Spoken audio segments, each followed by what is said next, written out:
There have only been two players to reach billionaire financial status through playing basketball, Michael Jordan and LeBron James. But Steph Curry is about to join them, and when you look back over his career, he should not be this rich.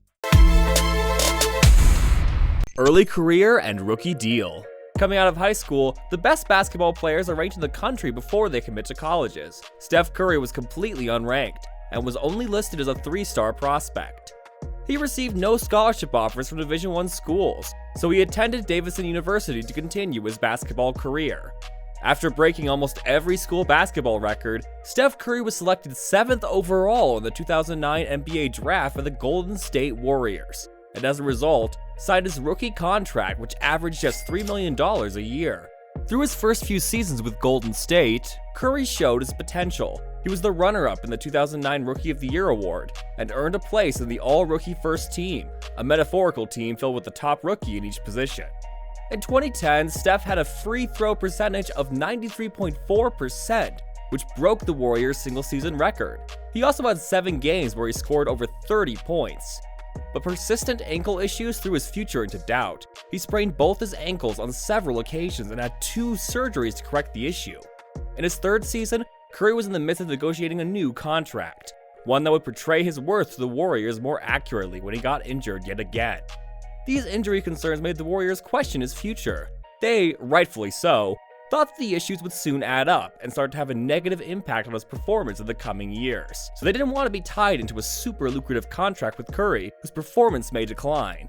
But little did we know, in a weird sort of way, being offered a lesser contract with the Warriors would be the reason he would soon become the 3rd basketball billionaire. First contract extension and championship. The Warriors offered Steph Curry a 4-year, $44 million contract at the beginning of the 2012 season. Everyone knew Steph was worth more, but the injuries were a concern and Steph knew that, so he signed the deal. As the contract didn't take up as much salary cap, the Warriors were able to trade for Andre Iguodala. They were also able to pay Klay Thompson and Draymond Green, 3 moves that probably wouldn't have happened if Steph was on the maximum salary. The team of Steph Curry, Andre Iguodala, Klay Thompson, and Draymond Green were the foundations of a dynasty. They won the NBA championship in 2014 and 2016 with Steph Curry being the team's best player and winning back-to-back MVP awards in the process. 2-time Supermax contract. Curry's contract expired at the end of the 2016 season. Perfect timing, as 2017 was to be the first year of the new Supermax NBA contracts, meaning players could earn even more money, and Steph was worth every penny. Steph had outgrown his ankle problems, and there was nothing stopping him from making all the money available. He became the first NBA player to sign one of the new Supermax deals when he inked a 5-year, $201 million extension before the 2017 season. The Warriors went on to win another championship ring in 2017, and Steph Curry continued to collect awards and break records. He was seen as the best shooter in the NBA and arguably the best player in the league. Before the 2021 season, the Golden State Warriors and Steph Curry agreed to a further contract extension. They reached an agreement on a 4-year, $215 million contract. This made Steph the first and only player to sign 2 different $200 million deals. At the completion of his newly signed deal, Steph Curry will have earned a staggering $470 million for his services on the court. It's a far cry away from the $1 billion mark we're talking about, so how is he making up the other $500,000? Endorsements. Smart business deals. That's how. Now, we know you can't be a top basketball player without a signature shoe. The most famous partnership of this is, of course, Michael Jordan teaming up with Nike to make Air Jordans. The success of Air Jordans was a massive reason why Nike became one of the world's leading sports brands. And to this day, Air Jordans are one of Nike's biggest profit makers. And Michael Jordan still makes $120 million a year in shoe sales. Nike continued their pairings with basketball athletes through the years. And today, there are 5 players with signature shoe deals with Nike, LeBron James, Kevin Durant, Kyrie Irving, Paul George, and Giannis Antetokounmpo. So when Steph Curry was starting to look like a star in the making, it was standard to go on the hunt for a shoe sponsorship, and Nike seemed the obvious choice. But Steph gambled on himself and chose to sign with Under Armour for just $4 million in another deal that would work out immensely well. There are stories out there on what happened during the Nike and Steph Curry negotiations. Reports claim that the presentation shown to Steph featured Kevin Durant, meaning they didn't even bother to make a new one for Steph. There were also reports that Nike executives pronounced Steph's name wrong.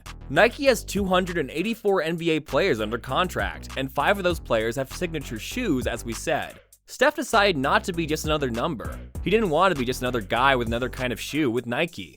He wanted to stand out, and he wanted to build a brand in the same way that Jordan did for Nike.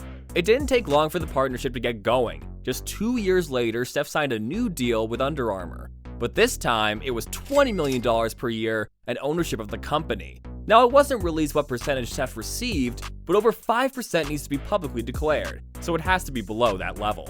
Over the years, Under Armour created the Curry brand as Nike did with Jordan, and Steph has become the Michael Jordan of Under Armour. There are endless t-shirts, hats, and other clothing and accessories that have the Curry Under Armour logo attached. When he penned his initial deal with Under Armour back in 2013, the company was worth around $5 billion, and as Steph Curry was leading the Warriors to the championship in 2016 and 17, the company reached a high value of $22 billion. So if we say that Steph only owns 1% of Under Armour, his stake would have been worth $224 million at its highest valuation. And Under Armour isn't the only endorsement deal Steph has. He also has a partnership with golf company Callaway, along with Google, Rakuten, and CarMax. Steph also owns a production company, Unanimous Media, which has a working relationship with Sony.